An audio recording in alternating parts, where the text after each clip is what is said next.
दोस्तों, एक लड़का और एक लड़की एक दूसरे को प्यार करते थे, एक दूसरे को पसंद करते थे और एक दूसरे के साथ जीने मरने की कस्में भी खाते थे। एक दिन उनका प्यार परवान चढ़ता है और वो एक दूसरे के साथ हमेशा हमेशा के लिए अपने शादी के बंधन में बन जाते हैं। लेकिन उन दोनों ने शादी किया था, लेकिन अपने घर वालों के बिना मर्जी से। लड़की का बाप, जो कि बहुत बड़ा पैसे वाला था, उसकी बहुत बड़े बड़े लोगों से पहचान थी, बहुत ऊंचे ऊंचे पद पर बैठे लोगों से उसकी पकड़ थी। उस लड़की के बाप के पास जब जब खबर पहुंचती है कि उसकी लड़की ने कोर्ट मैरिज कर लिया है और किसी ऐसे लड़के के साथ जिसको उसके माँ बाप बिल्कुल भी पसंद नहीं करते थे, उसके बाप के पास जब एक खबर पहुंचती है तो उसका बाप गुस्से से लाल हो जाता है और वो गुस्से में ऐसा घिनौना काम को अंजाम देता है कि जो भी इस घटनाक्रम को सुनता है उसके पैर के नीचे से जमीन खिसक जाती है। वो सोचने पे मजबूर हो जाता है कि एक बाप इतना घिनौना काम कैसे कर सकता है। नमस्कार, आदाब, मैं हूं समीर अख्तर और आपका इस छोटे से चैनल पे बहुत बहुत स्वागत है। दोस्तों, एक कहानी है पंजाब के लुधियाना शहर की, जहां पे एक लड़का एक लड़की एक दूसरे को बेइंतहा मोहब्बत करते थे। एक दूसरे के साथ कॉलेज में पढ़े, फिर एक दूसरे के साथ एक कंपनी में जॉब भी किया। वहीं से उनकी मोहब्बत परवान चढ़ने लगती है। लड़के की एक बहन होती है, उसकी भी शादी हो चुकी थी। उसका जीजा और उसकी बहन लुधियाना में रहते हैं, जिनको एक बेटा और एक बेटी है।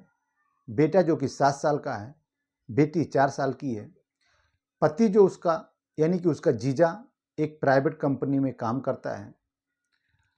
उसकी ड्यूटी कभी डे में लगती है, कभी नाइट में लगती है। लड़की की शादी अपने भाई के साथ करवा कर वो बहन उसकी गवाह भी बन जाती है।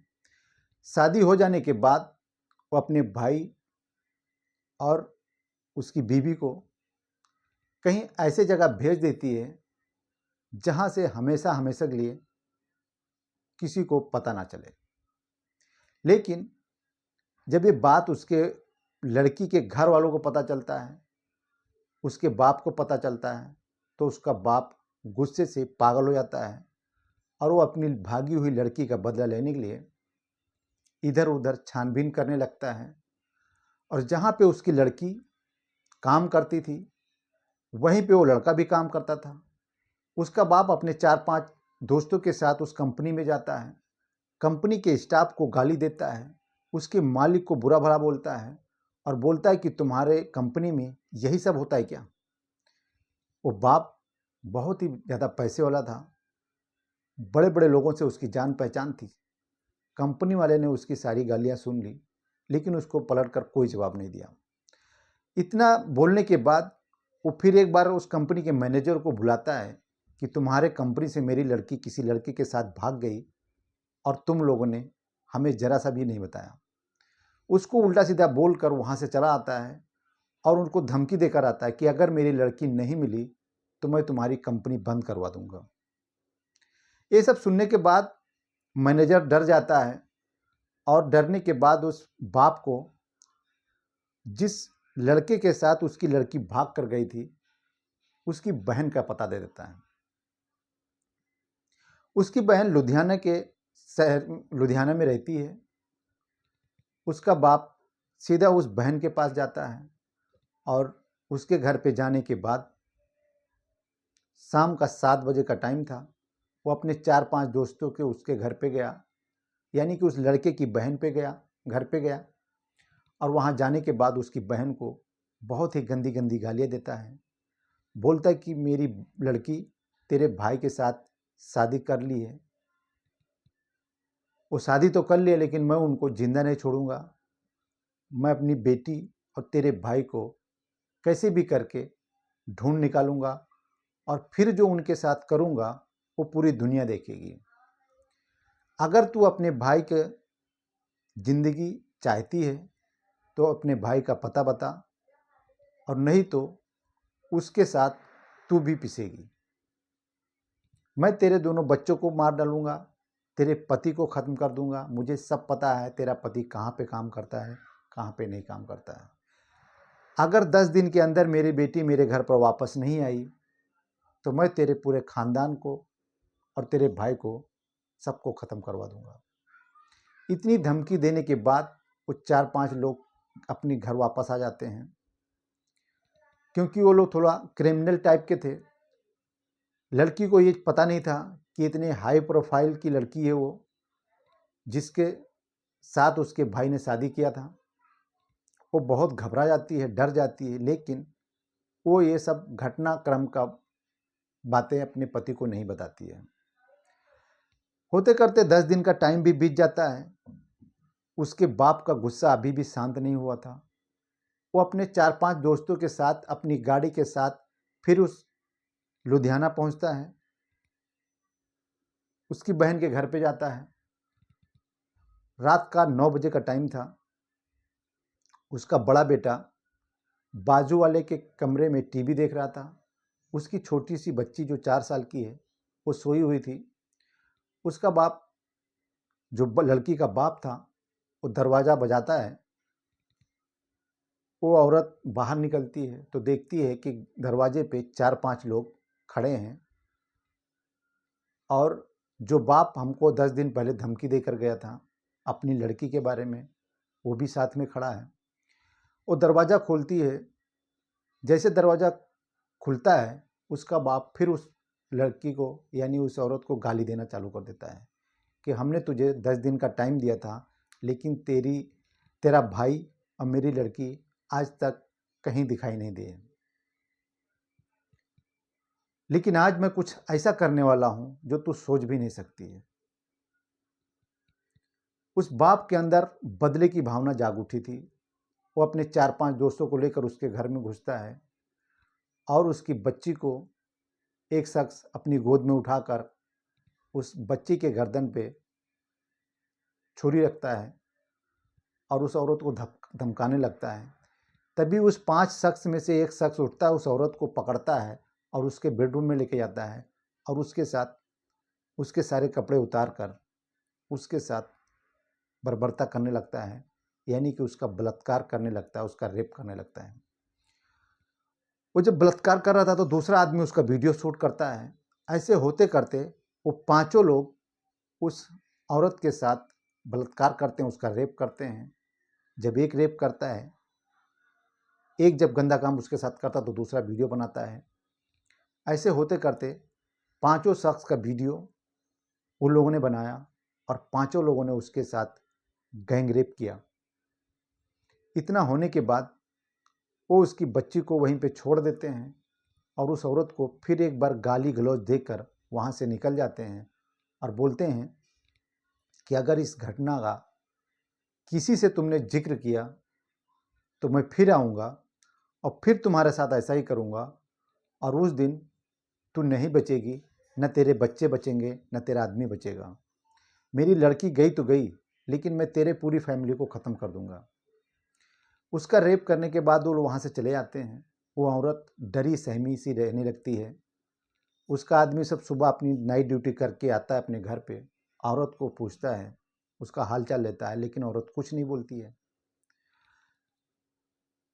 आदमी इग्नोर कर देता है कि चलो कोई बात नहीं, किसी चीज़ से गुस्सा होगी। लेकिन जब 2-4 दिन ऐसा बीत जाता है, वो औरत ना अच्छे से खाना खाती है, ना अच्छे से बात करती है, ना बच्चों का ख्याल रखती है, ना आदमी का ख्याल रखती है।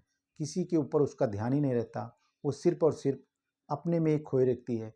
ऐसा लगता था कि वो पागल हो चुकी है। 10 दिन का टाइम बीतने के बाद उसका पति उसके पास आकर एक दिन प्यार से बैठता है और उसको बहुत ही प्यार से उसके सर पे हाथ सहलाकर पूछने लगता है कि आखिर तेरे को क्या हुआ है? तेरी तबीयत खराब है या तेरे साथ ऐसा कुछ हो गया जो बताना नहीं चाहती है? अगर तेरी कोई प्रॉब्लम हो तो बता, मैं उसको सॉल्व करूँगा। अगर कोई बीमारी हो गई है तो उसकी दवा कराऊँगा। आखिर मैं तेरा पति हूँ, तू मेरी अर्धांगी है। हम लोग एक साथ जीने मरने की कस्में खाकर एक दूसरे के साथ शादी किए हैं। तुझे कोई तकलीफ होगी तो हमें भी तकलीफ होती है। इतने प्यार और दुलार से पूछने के बाद वो औरत टूट जाती है और जैसे उस आदमी का प्यार उसको मिलता है, उसका कंधा पकड़कर फपक फपक कर रोने लगती है। और वो जो कहानी सुनाती है उसको सुनकर उसके पति के खून खौल जाता है। और उसका ही पति क्यों दोस्त, उस जगह पे कोई भी पति हो बर्दाश्त नहीं कर पाएगा, गुस्से में न जाने क्या क्या कर सकता है। लेकिन उसके पति ने बहुत ही सावधानी से काम लिया, होशो हवास में काम लिया, क्योंकि उसको पता था कि मैं उन लोगों से लड़ नहीं सकता, उनसे जीत नहीं सकता, क्योंकि वो बहुत बड़े पैसे वाले हैं, बहुत ज़्यादा रसूख है उनका, बड़े बड़े नेता और मंत्रियों से उनकी पहचान है। मैं कहीं नहीं हूँ उनके आगे। वो सीधा अपनी बीवी का हाथ पकड़ता है और नज़दीकी पुलिस थाने में लेके जाता है।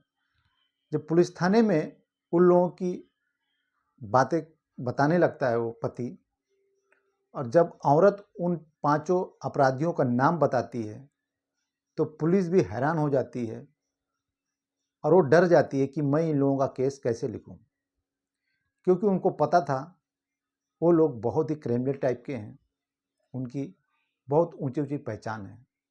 पुलिस एक बार इन लोगों को समझा बुझाकर भेजने की कोशिश करती है, लेकिन उसका पति जो जिद पे अड़ गया था, बोलता था अगर आप यहाँ पे उन लोगों की कंप्लेन नहीं लिखते हो तो मैं आगे तक जाऊँगा और फिर आप भी अपनी नौकरी से हाथ धो जाएंगे। होते करते पुलिस वालों में से एक समझदार पुलिस वाला था, तो उनकी कंप्लेन लिखता है और उनकी दी हुई तहरीर पर सब कुछ एंट्री कर लेता है। उसके बाद उनकी छानबीन चालू होती है। दोस्तों, छानबीन होने में 10-15 दिन लग जाते हैं, लेकिन कोई भी शख्स उनको गिरफ्तार करने की, कोई भी पुलिस वाला उनको गिरफ्तार करने की हिम्मत नहीं कर रहा था। उनके डर से पुलिस वाले भी कांपते थे। उसका पति 10 दिन तक इंतजार किया, कोई कार्रवाई नहीं हुई, तो आगे एसपी साहब के पास गया और वहाँ पे अपनी तहरीर दी, अपना कंप्लेन दिया और साथ में बीबी का भी बयान दर्ज करवाया। इतना होने के बाद एसपी साहब ने जोर शोर से कार्रवाई चालू की और उन लोगों के खिलाफ मुकदमा दर्ज किया और एक एक को पकड़कर थाने लेकर आए। फिर उस औरत के बयान पर उनको सज़ा हुई और आज वो लोग जेल की सलाखों के पीछे हैं। दोस्तों, एक कहानी सुनाने का मकसद किसी को बदनाम करना नहीं है, किसी को परेशान करना नहीं है। इस कहानी सुनाने का मकसद सिर्फ और सिर्फ आप लोगों को सतर्क करना है कि समाज में हो रहे ऐसे अपराध को जन्म देने वालों के खिलाफ हमको बोलना चाहिए। जैसे उस औरत ने 15-20 दिन 2 महीना चुप्पी साध कर अपने आप की ज़िंदगी को नरक बना लिया था, ऐसा नहीं होना चाहिए। जुर्म के खिलाफ अगर हम नहीं लड़ेंगे तो जुर्म करने वाले की हिम्मत और बढ़ेगी। दोस्तों, एक कहानी से आप लोगों को क्या सीख मिलती है